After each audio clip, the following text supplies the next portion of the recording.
Okay, this is our PvP guide. If you've watched the intro, you're caught up and know what we're about to talk about. So if you haven't or you get confused, you might want to go watch the intro. Let's jump right into it. Let's look at our core.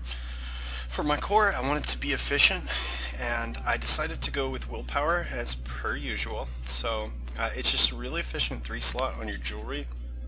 I went with 2 block cost reductions to try to help make up for the bracing passive, and because I really didn't feel the need to go all spell damage, we're already kicking up a notch in damage just through our set choices and through running light instead of heavy. And so I did go with 1 spell damage on this necklace, but here reduced block and bash cost. You can play around with these as per usual. You can play around with your enchantments. It's better for you to sort of taper the build towards something that you're comfortable with than try to copy exactly what I do. Then up here we have Engine Guardian. You'll notice that it's impenetrable. I'm in full impen except for my shield, which is reinforced. I went ahead and got medium and heavy to hit my undaunted passives. You might not have that option. Don't stress if you don't. I mean, just until you get it, play the build anyway. It's more important to have the right gear sets than it is to have the right weights. But eventually, you want to shoot towards medium and heavy on your Engine Guardian and impen on your traits here. For my weapons, I did Maelstrom off bar. Now, a Maelstrom Resto might not be available to you. Master's Resto is actually pretty interesting as well. If you don't have a Maelstrom Resto, Mutagen is devalued a little bit more in the later in the skill guide, and a Dead Slot Resto works fine here. So if you have it though, running it is a great Magicka sustain tool, and it definitely increases the crit rate on your hots. That helps you keep you alive when you switch over to that resto bar to do things. So it's definitely a good off-bar weapon. In my sword and board, I have a Nirnhoned Sword of Dorok's Path. It really should be disease enchanted, but I share it with a PvE build, a DPS build, and so I've been too cheap to make an extra sword. So sorry, sue me. But when you're making your own, definitely want it diseased enchanted for PvP. It will help with that extra minor defile buff. So, and reinforced trait on the shield. So the reason for that is to kick the some funny math with the extra shield expert passive. They play into each other really well, and so reinforced shields, good values on it. Makes your shield, see, I mean, I'm looking at a legendary shield and it says 3,491. You can look at one of your DPS characters who doesn't have that passive and see that shields aren't supposed to say that much. They normally don't say that much. So I mean, it's definitely a good trait for that shield. So the moment you've all been waiting for, what 5 beast did you pick? Now before I talk about what I actually picked, let's talk about some alternates. You could definitely go with some passive. I think that an impen for PvP is the best trait choice for a light armor tank. It's one of the strongest myths that you can pick on a trait for light armor. So go with impen trait. Your choices are Tava's Favor. Tava's Favor is a great choice for more frequent ult drops, and you definitely notice it with Blur. So it's definitely fun. You have Soul Harvest up like almost every time you blink, and Soul Tethers come up really quick, so it can be a fun one to run. And then you have your time-tested Julianos for just more raw damage, and then you've also got the Flavor of the Month, Vicious Death. All 3 of those sets are great choices, but they're not what I went with. I want to be a tank, whether I'm wearing light armor, medium armor, heavy armor. This build has gone through the gamut. 4 medium, 3 light build, 5 heavy, 2 light build. Like it's constantly changing. I don't care what kind of armor I'm wearing, I'm a tank. Sap Tank is a tank, and because of that I wanted a light armor set that's more tanky. and I went with the Transmutation set. And there's only one negative thing that I could say about this set. Unlike normal heal sets that like Spell Cure Power or Spell Power Cure, whichever one it is, that trigger whenever they heal someone. This set doesn't do that. This set only triggers when it true heals. So you actually have to replace someone's missing HP to give them the buff. I think that's a downside, but in the end, it really only factors out to hurting at about a 30% on the uptime. So about 70% of the time, you are putting these weird lines on your friends. They look really cool. It's about the equivalent of 5 legendary M-Pin pieces whenever you give this buff to yourself and your allies, so it's definitely serious mitigation. And with the double magic or recovery, you end up really good on Magicka Sustain, especially someone like me coming from a heavy armor build to this. I can't run out of Magicka. It feels great.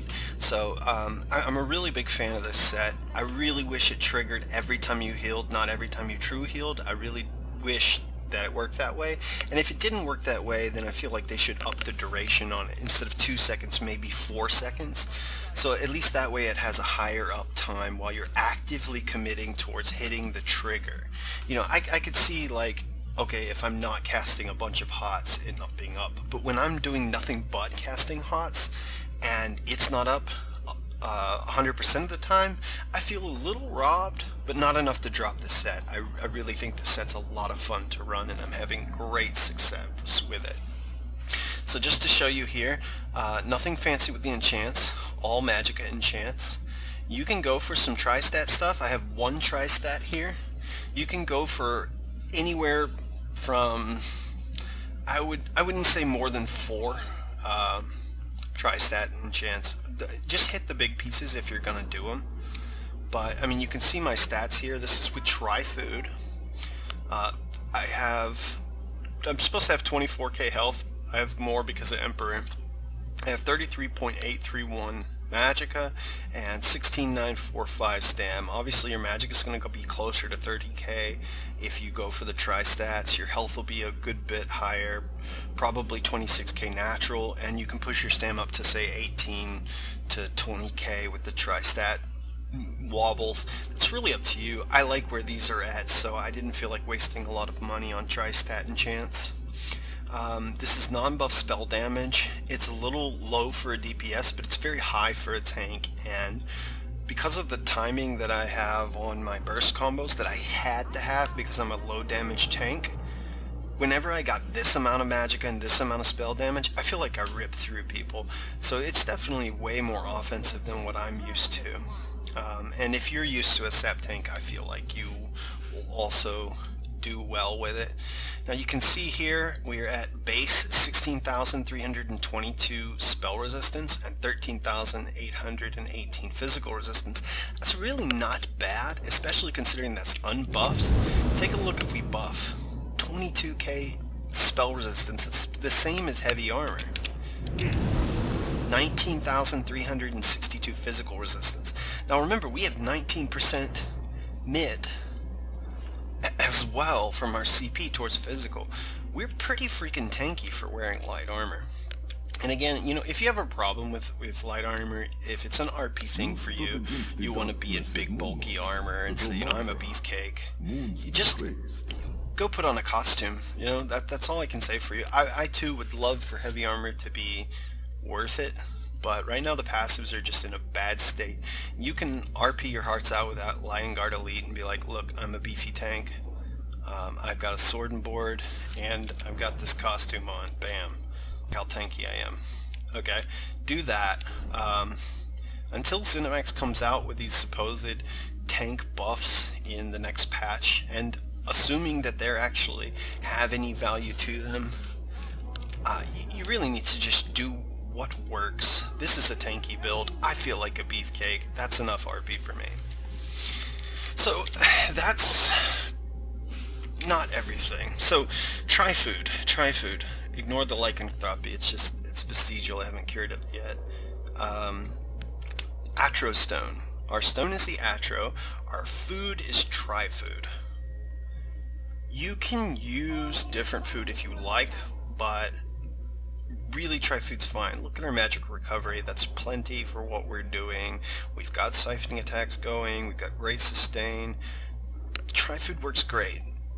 If you want to get crazy and use a Zorga Gorga's food, try it. Sure, go nuts. But try food for me is the way to go.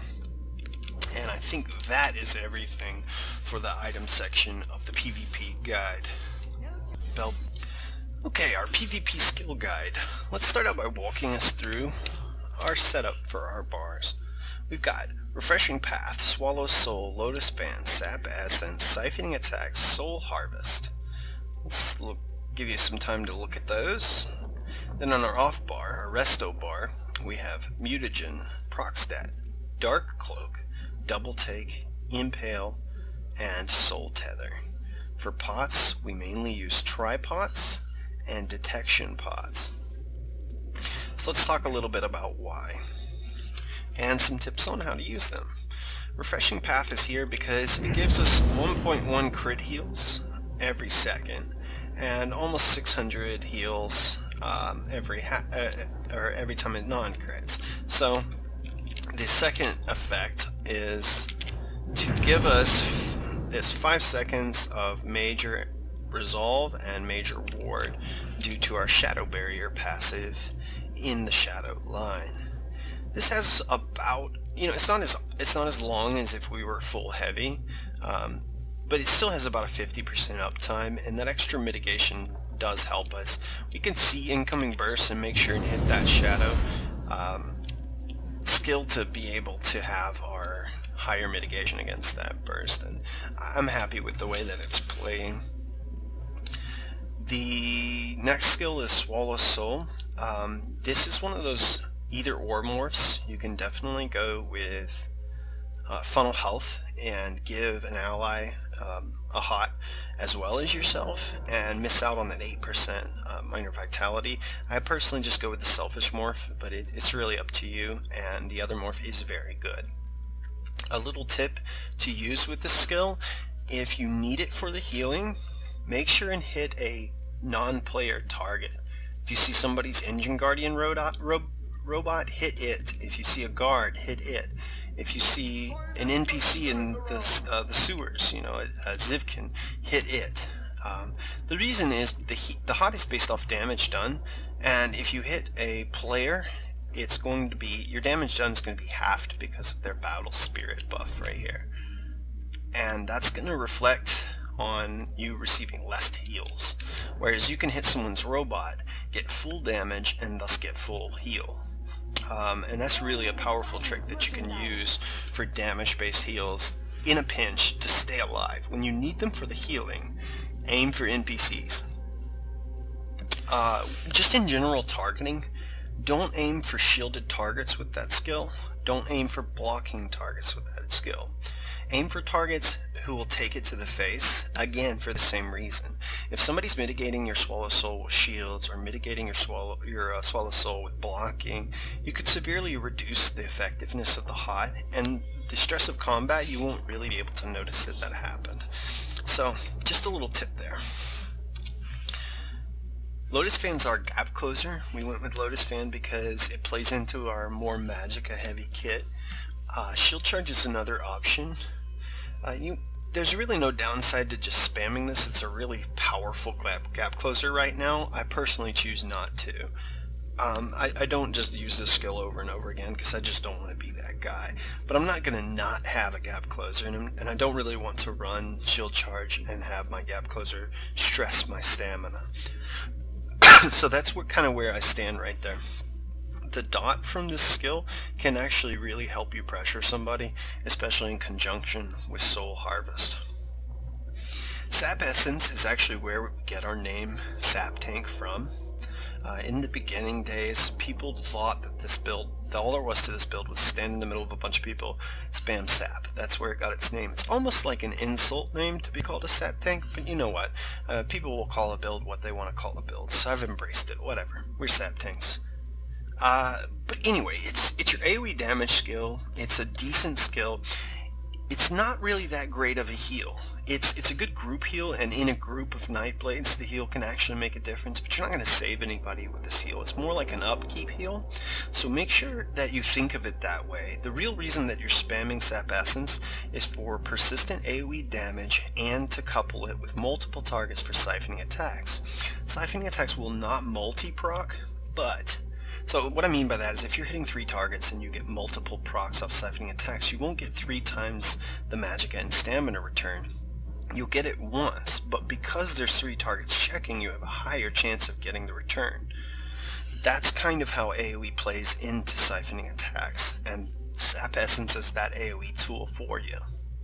If you're fighting more than 3 targets and you can hit them all with a sap, you should probably be sapping, but not until you have your hot rotation up. Make sure you have your refreshing path, your Swallow Soul, and your mutagen all ticking before you start your sap spam, and make sure your siphoning attacks buff is fresh. That's how you truly get tanky. Get that hot rotation up, get your mischance up, then get your siphoning attacks up, then go into 15 seconds of sap spam. Anyway, moving on. We've talked plenty about siphoning attacks. If you don't know why it's in the build by now, go back and watch the intro. Yeah, it's a really great skill. Anyway, moving on to the ultimate, Soul Harvest. Soul Harvest is here for passive ult gain whenever we happen to get kills, and for amplification and heal cut. Amplification of damage and heal cut.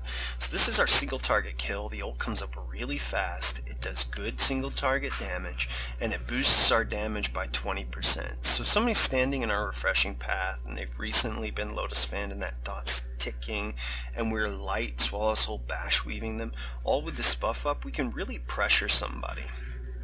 Then there's some really great combos that we can do by timing the damage from proc stat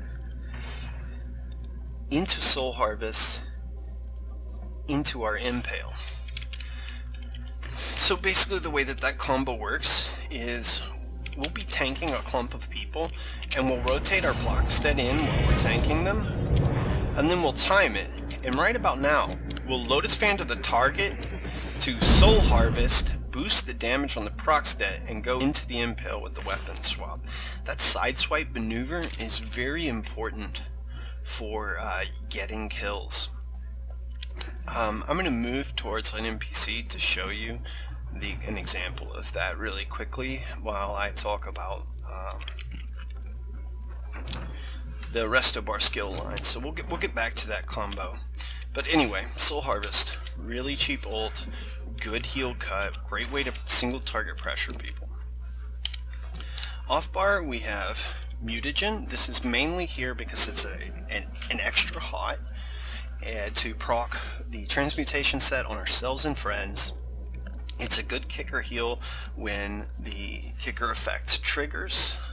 It is also amazing with a Maelstrom Resto. If you don't have a Maelstrom Resto, you don't have to run this skill. If you don't like this skill, you don't have to run this skill. But I absolutely like it. Proc stat is here because it's great, simple, timed damage. It's not hard for us when we go to hit our blur to also hit our proc stat, mutagen, and go back to our tanking bar.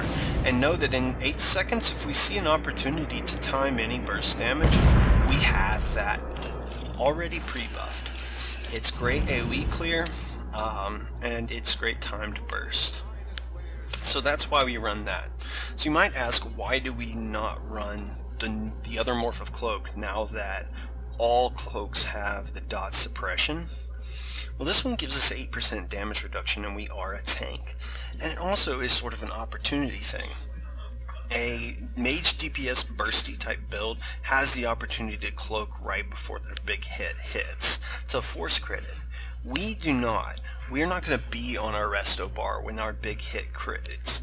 We're not going to have time in our combo to Dark Cloak to force crit it. So we might as well get that damage reduction, and it really helps on the times where we go to cloak and we're sighted, because you know that cloak might have given us a brief moment, maybe it canceled a Jesus beam, and when we come out of it we've got 8% damage reduction and a fully refreshed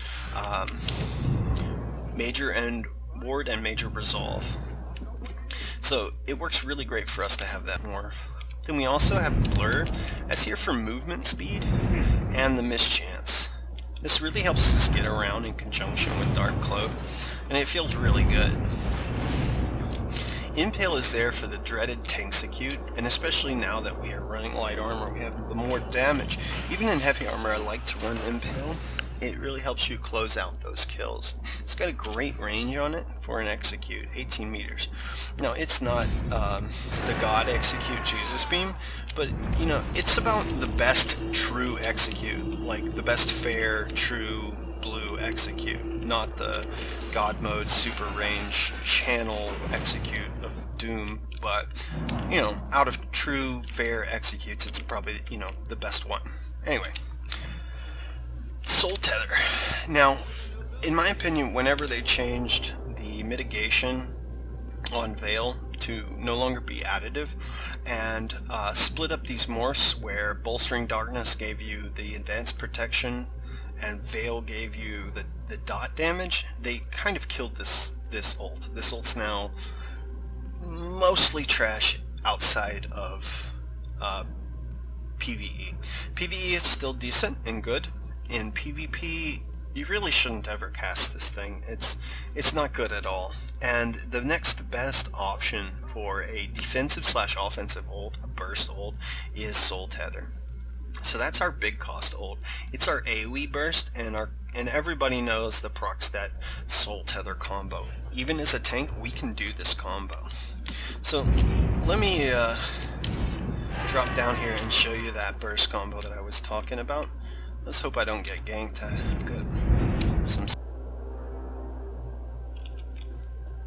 Okay, this combo is going to use weapon swap animation canceling to really get smooth. Our goal is to one-shot this rat here with 28k life.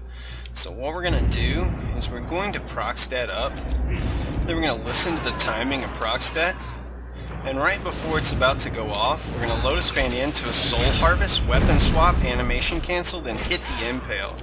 Now, I actually two-shot the rat, so the combo didn't go smooth as I could, but you kind of saw there, like, how it all worked, you know, and it's a really good combo, too, because it can sort of happen out of nowhere. Sideways burst, sideways swipe. You could be tanking a clump over on one side of the room, see somebody who's vulnerable, know that your proc stat's gonna go off just because, you know, that internal voice in your head says, okay, now, and you can peel over, Lotus Fan to that target, immediately Soul Harvest, start your weapon swap, the proc stat goes off in the middle of the weapon swap, 20% boosted by the Soul Harvest, and immediately upon resolving the weapon swap, bam, you're executing. That execute is also getting the Soul Harvest boost. That is your sideswipe single target burst combo, and it's really important that you sort of master it. Obviously, the combo will change based off your bar placement, and that segues nicely into alternate skills. So what has to be here and what doesn't? So, obviously mutagen is a flux skill. Possible replacements for it are Shades. This is especially good when you have a dedicated healer and you don't need your own mutagen. Another good replacement for it is Healing Springs. This allows you to actually provide group heals, and with a Master Resto this can actually turn into a Stam Sustain phase, which is interesting. You also have Healing Ward as an option. Okay, so what else is a flux skill? In situations where your cloak just isn't working for you, maybe you're doing a Arboretum Battle Royale and there's people spamming detect pots 24/7, Cloak is actually replaceable in that scenario. Healing Ward is a great replacement for it. You can also kick in your Harness Magicka and be tanky through shields, sort of shields play. It's actually one of the side effects of switching the build to light armor. Core. What's flexible here? Refreshing Path can be removed and moved to the off bar or just completely removed from the build altogether. It's flexible. it can easily be replaced with defensive posture. And also, if you make room on the off bar, you could do something like this. Like now our refreshing path is part of our off bar, and our defensive stance is on our main bar. Swallow Soul is core. Your gap closer is core, but like I said, you can replace your gap closer with your shield charge. Sap Essence is core. Siphoning Attacks is core. Soul Harvest is core. So these are your flux slots. And let's go ahead and go through all possible skills that you could play with. Piercing Mark for counter stealth play. Shadow Image is really great for jumping in something that you know you can't tank long and then getting out clean. It's also really great for getting that sure stealth. See, unlike a Magicka Nightblade sort of DPS class, we can take some heat. So if we drop that Shadow Image, we can most assuredly beef tank people around a corner, drag them around. Just when we're about to get done, we can actually Shadow Image back to that image. We can set that up way easier, way smoother than any other Nightblade build can. Fear can be rotated, and I personally don't like this skill. I like my CC to be well timed. I don't like to just sit in a group and fear bomb people, but it is a great skill. It has gotten many people in Cyrodiil dead, so if you want to run it, you can definitely make room for it in the build. Crippling Grasp will rarely make it in, but it is a very good pressure dot. I would say any situation where you don't actually need a gap closer, you just judge, I'm not using my gap closer, you could easily replace that gap closer with Crippling Grasp. You could even put it on your off bar and then weave with your resto staff. So it's an interesting skill as well.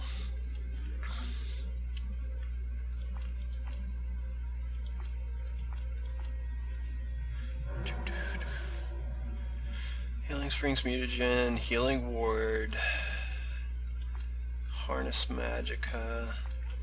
I think that's about it. Nope. Yep. Yeah, that's it. That's about it. Efficient Purge, the reason I don't run this is, first of all, they really nerfed the Magicka cost of it all. And there's just way too many effects in Cyrodiil. Everything has kicker effects. Some things have like 5 kicker effects. If you're trying to remove them 2 at a time, I mean, I've played a Templar that can remove like 5 at a time, and I'm still sitting there just purging things all day long, because the moment you take like 5 things away, you get fucking 12 things back. Efficient Purge, it takes away 2 things at a time, and it costs a buttload of mana. You could want to get rid of that piercing mark that's marking you so you can cloak away, but you're not gonna. And the moment you do, someone's just gonna put it right back on you. You really just need to learn to live with whatever goop somebody puts on you, because the counter debuff mechanic of cleanse is just really gross right now. It's ineffective, so I would caution against running that. Anyway, that's kind of how you could set up your bars. I'm going to give you one last look at how I set them up again now that we've done this walkthrough.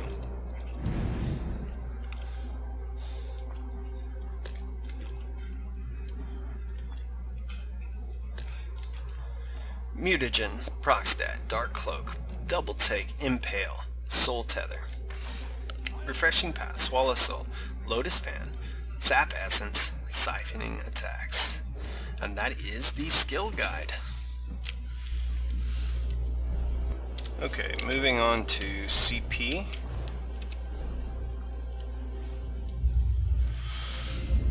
Alright, so we're at 50 resistance in this star to sort of hit what I thought was the optimal amount of crit resistance while our transmutation set us up. The rest went into block expertise up to 75 points to trigger the shield expert passive. After that, we went into the majority into hardy, because as I mentioned before, we have good magical resistance already. This gives us almost the same magical resistance that we had in heavy armor. and more physical resistance than we would have had. So that's how I split up the points. You can do whatever you want with these last two. I put them there. So that's kind of what's going on there and the reasoning behind it. Here we did 9275 in Magician and Arcanist. The 75 point was to hit the Master Gatherer passive. You can play around with this and kick these numbers lower in order to kick your tumbling number higher. I wouldn't go crazy. Don't think you would need more than 30 points in tumbling. It's playing really well as I have the points now, but when I experiment later, that'll be how I do so. I'll probably end up lowering Magician down a bit, maybe to 75, and putting points in tumbling to see how that plays. So that's kind of how your green tree goes. In your blue tree, I put 10 points into Thaumaturge, 100 points in Elemental Expert, and 51 points in Elfborn. Here, if you want to get more tanky, you can hit points out of Elemental Expert and kick them into Blessed. I have 6 points in Blessed, but you can get your Blessed higher, and your heals will be a little bit stronger there. Maybe even float the 10 points of Thaumaturge over to your Blessed. That's up to you to experiment with. I took this opportunity to set up my CP a little bit more offensive. I'm really enjoying the fact that this build hits harder than my normal tank Nightblade. I mean, this thing can actually kill people, and that's nice. So that's kind of how the CP is spent for the PvP version. And that pretty much concludes the guide. I don't think I've missed anything. This will be the PvE guide for Nightblade will happen in the next couple of days, and it'll conclude this series. After that, I plan on working on a PvE Sun Shield and a PvP Sun Shield guide build. I already have those builds done and tested. I also have a tank archetype werewolf build that's classless, so you can literally run it on any class, and that'll be the video after. I hope you guys are enjoying my videos. Sorry for the long delay. I had some in real life stuff that slowed me up, so in the next week or so we should have quite a few videos coming out. I hope you look forward to them. Gottbeard